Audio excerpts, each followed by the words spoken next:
Hey everybody, it's the Situational Therapist. I hope you're doing well. I know I said that I'd have my video response to my diagnoses as well as listing your comments in about 7 days, and that project turned out to be a little bit bigger than what I thought it was going to be. So instead, I present to you an excerpt where I'm discussing with a client who has a mother who at the very least we can consider toxic, and on the stronger end of that spectrum, we might use a word like narcissistic. The client was having some issues with guilt that they were feeling about the decision that they came to set a boundary with their parent. This was the conversation that we had.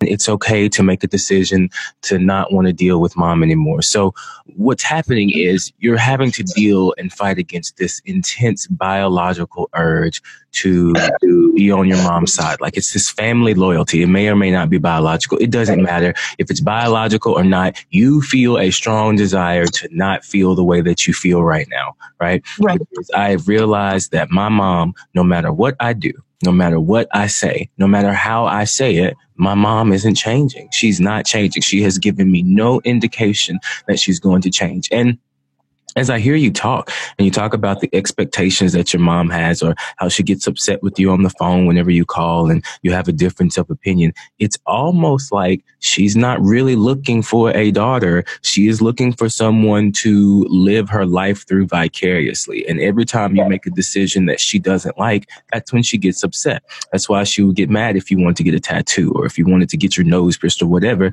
because you're not doing it. It's an extension of herself that's doing it. And somehow that's going to bring her shame. So how do you deal with this? And I think you're realizing it now.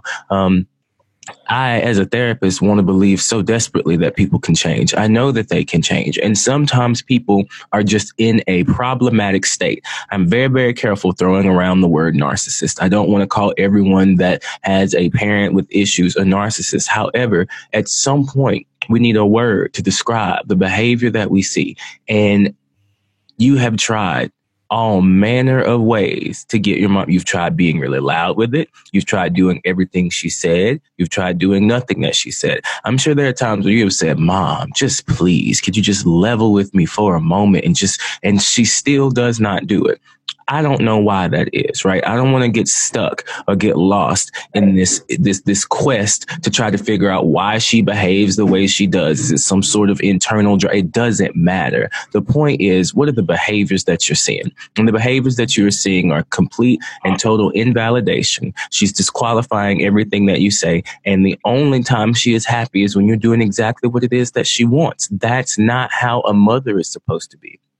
Unfortunately, then, since that was your baseline for what mothering was, now you are out here seeking out other people to treat you just like your mom did or treat you just like your dad did. And that's why you keep getting in abusive relationships. It's not because of something that's wrong with you. You don't know any better.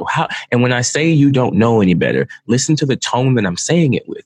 You don't know any better, right? Like, not you don't know no better. You literally have no knowledge of anything else different other than these types of relationships and the relationship that you have with me as your therapist. But you don't know very many relationships that are just validating that you don't have to be anything other than yourself. Does that make sense? And so now you've extended that to even how you deal with yourself, boss, to even how you deal with yourself. You're treating yourself just like the way that your mom treated you. The decision that you've made to not allow yourself to be in a situation where your mother can show you that she has not changed yet is important. That's much different than saying you're cutting her off. You are removing yourself from the situation. Doesn't mean that you won't go back to it, but in coronavirus and all this stuff with your kids, with the job, all these things with your ex baby daddy, all of that stuff, you don't need to add difficulties with mom on top of it. Does that make sense? So there's no need to feel guilty about it. It is probably one of the more healthier things that you can do. You've gone through things. You're not just saying, oh, well, me and my mom had a disagreement, so I'm never talking. This has been years and years and years. And so I am not telling you what to do. I can never tell you what to do. You don't need my permission to set a boundary with your mom. And that's all that you're doing. You just don't know and have never been in a situation where you have had to set boundaries boundaries with someone that you view as an authority figure the way that you view your mom. And so that's why it's so hard. So I expect you to be anxious. I expect you to feel depressed. I expect you to have all sorts and all manner of psychological symptoms. I expect you to experience so much because you are doing something that is like biologically unnatural. I feel like, what you got? Unfortunately, it's like my mom's that person that just doesn't change, and I think I'm just getting to a point in my life, like you said, where she doesn't want to change. She's not changing. And see, here's the thing. You catch that too. Right. And catch that too. Don't say she doesn't want to. I don't know what she wants or does not want to do. What you can say is the observable behaviors that I see are signaling to me that she is not going to change. Does that make sense? Her actions. Yes, because those are what you can see. I never know anyone's intention. I can assume positive all day, right? Of course she wants to change and be this person, but I've heard her say that to me my entire life. And so what that means is that statement may not be true. So what I'm trying to get you to see is you need to separate what your mother says from what your mother does. So whenever you say, well, of course she wants to change because she's been saying this. No, I would think that means the opposite. My mother spoke about how she wanted to lose weight for the entirety of the time that I was her child, and she hasn't lost it. And or maybe she has. I don't know. The point that I'm making is it was never consistent. It was never consistent. Nothing was done consistently, right? And that's why, we have issues with consistency now because we didn't have anybody that modeled consistency for us. So you can say all those things. My mom can say she wants to lose weight all day. If she doesn't change her eating habits, if she doesn't stop going and being around the same people, if she doesn't stop drinking sodas, if she doesn't stop, and it's not about those specific actions. There has to be a change in her behavior, a change in how she behaves. She needs to change the way that she goes about trying to lose weight. And until that changes, it doesn't matter. And I'm living witness of it. I lost 60 pounds. All you have to do is be consistent and make a decision and have a reason to do it that means something to you. So long story short, don't be caught up in what your mom says. Look at her behaviors, whatever behaviors told you over the past 20, 30 years. Does that make sense? Oh, definitely. Again, I'm thankful for you because sometimes you just say things that put it in a different light. And, lately things have been clicking for me a little better. And, just what I've seen in her and growing up with her and just everything. And, I tried to be, I think maybe because I was in healthcare for so long and, I was in mental health for so long and I've seen a lot and, I try to be understanding and I try to be forgiving, but I'm like, you are like negatively impacting me. Absolutely. And I was like, I don't have to let you do that to me. Because not only is that you, I was like, I don't need you.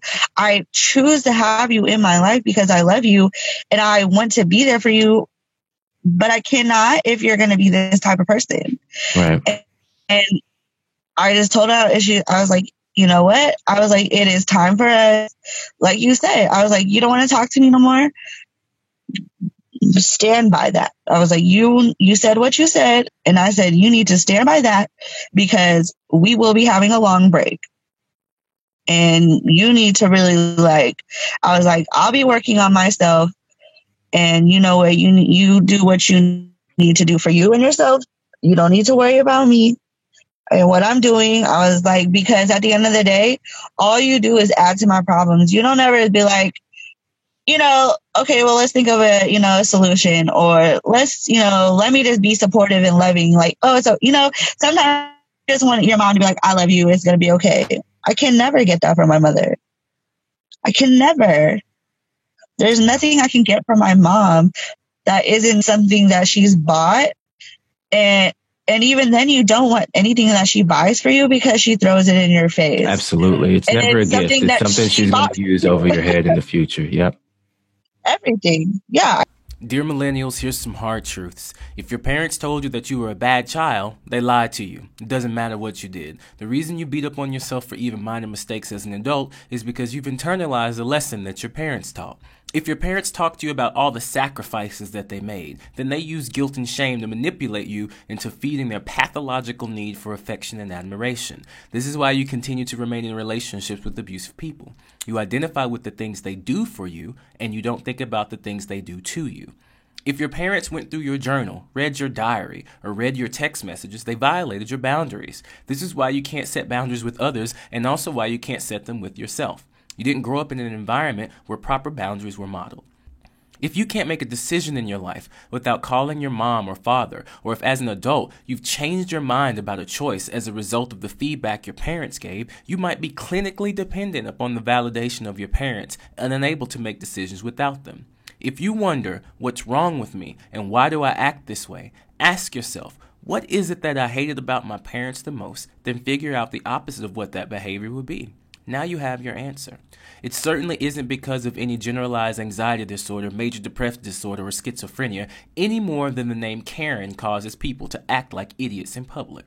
Your diagnosis, especially any given to you as a child due to parents not taking time to parent, is a myth used to perpetuate a lie that serves a role in your family. I'm the situational therapist, and I look forward to the comments to this video.